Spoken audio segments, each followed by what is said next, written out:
J'aurais pu faire le mec qui réagit mal, je te frappe, je te mets une patate. Mais nous, notre vengeance à nous, c'est d'aller au studio et de faire un hit. C'est avec le seum que j'ai fait mes meilleurs hits.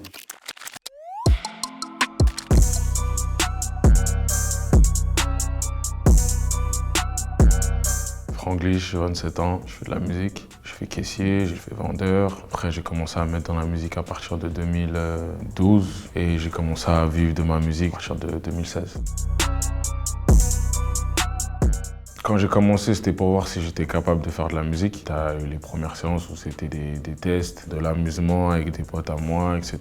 Et après, quand j'ai vu qu'il y avait un retour des gens et que les gens aimaient vraiment ce que je faisais, c'est là qu'on a commencé à être plus pro dans notre travail avec Joss, qui est le producteur. Je suis pas vraiment dans un groupe, je suis plus dans un collectif parce que chacun sortait ses sons en solo, mais on faisait des morceaux entre nous. Il y avait Esprit Noir qui avait déjà un pied dedans, il y avait Style Fresh aussi qui avait un pied dedans. Et après, j'ai connu Dadju aussi en cours de route. Après, il y a eu Awo de Bang, il y a eu Black M. Après, on a cru que j'étais un artiste de Watibé. Mais non, j'étais dans aucun des labels, c'était juste de l'entourage proche.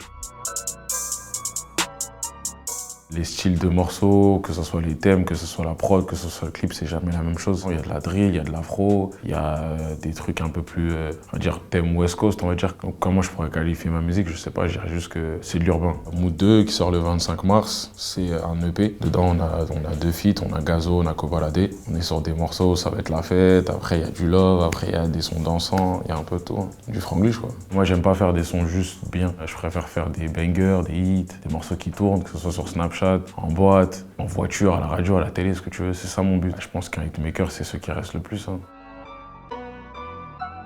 Il y aura du studio la nuit, ça va commencer à 20h, 21h. Je vais rentrer chez moi, il sera 10h, 11h. C'est moi et le beatmaker, on écoute de la musique, on démarre soit d'une référence, soit d'une inspi qu'on a trouvé sur le moment. Et après, je laisse l'inspi parler. Hein. À partir du moment où je kiffe ce que je suis en train de chanter, en top line, sans parole, c'est que je peux commencer à travailler dessus.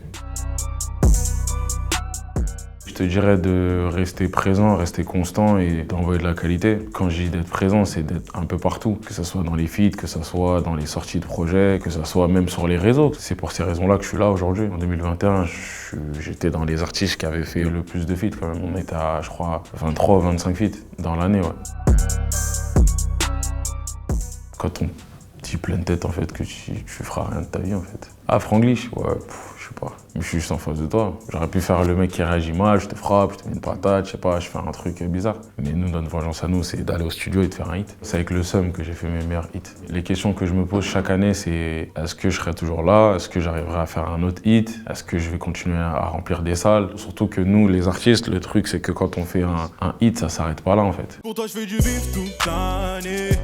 Baby, on va s'en aller. So fresh, so clean, on d'aller.